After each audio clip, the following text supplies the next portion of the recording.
17 বছর পরে লন্ডন থেকে একজন মুফতি এসেছেন আমাদের দেশে। তিনি আমাদের মুসলমানদেরকে কুফরি আখ্যা দিচ্ছেন। আরেকটি কথা বলি, আমি শেষ করতে যাচ্ছি, সেটা হলো এই যে আমি দেখতে পাচ্ছি যে একটি বৃহৎ দলের প্রধানের বক্তৃতার বিষয়বস্তু শুধু জামাত ইসলামী, অন্য কোনো কথা তিনি বলেন নাই। আজকে সিলেটের বক্তৃতা আমি পড়লাম, তিনি বলেছেন জামাত ইসলামী নাকি জান্নাতের টিকিট বিক্রি করছে। তা আমি এই জনসভায় আহ্বান জানাচ্ছি তাকে মেহরবানি করে এমন একটি উদাহরণ আমাদের সামনে পেশ করেন। রসুল মকবুল সাল্লাল্লাহু আলাইহি ওয়াসাল্লাম বলেছেন, কোনো মানুষ তার শুধুমাত্র তার আমল দ্বারা জান্নাতে প্রবেশ করতে পারবে না। কাজেই জান্নাত নিয়ে এত ঠাট্টা মশকরা করা ঠিক নয়। তিনি ফতোয়া দিয়েছেন যে জামাত ইসলামের লোকেরা নাকি কুফরি করছে।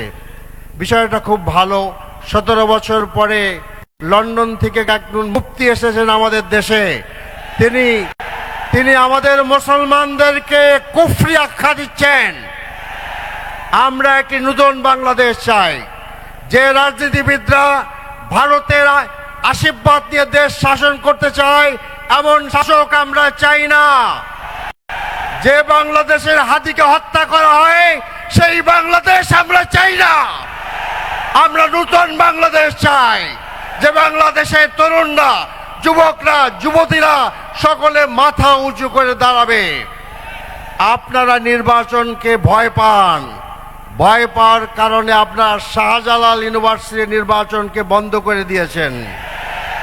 কাজে আসুন আমরা সকলে মিলে একটি নতুন বাংলাদেশ গড়ে তুলি, একটি স্বাধীন বাংলাদেশ গড়ে তুলি, একটি সার্বভৌম বাংলাদেশ গড়ে তুলি, একটি চাঁদাবাজ মুক্ত বাংলাদেশ গড়ে তুলি, একটি দখলমাল মুক্ত বাংলাদেশ গড়ে তুলি, একটি স্বাবলম্বী বাংলাদেশ গড়ে তুলি। ইনশাআল্লাহ আগামী বাংলাদেশ হবে একটি সুখ সমৃদ্ধ ন্যায় ও ইনসাফের বাংলাদেশ।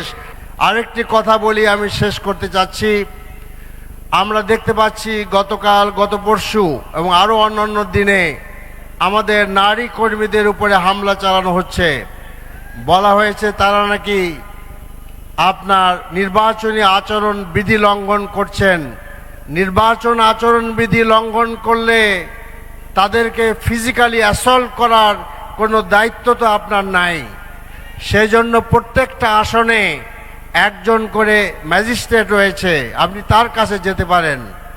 আজকে ক্ষমতায় যাওয়ার আগেই যারা নারীদের বোরখা ধরে টানাটানি করে, আমাদের ভাইদেরকে যারা অত্যাচার করে, আহত করে, তারা যদি ক্ষমতায় যায় তারা নারীদের কি অবস্থা করবে তা আপনারা ভালোই করে বুঝতে পারছেন।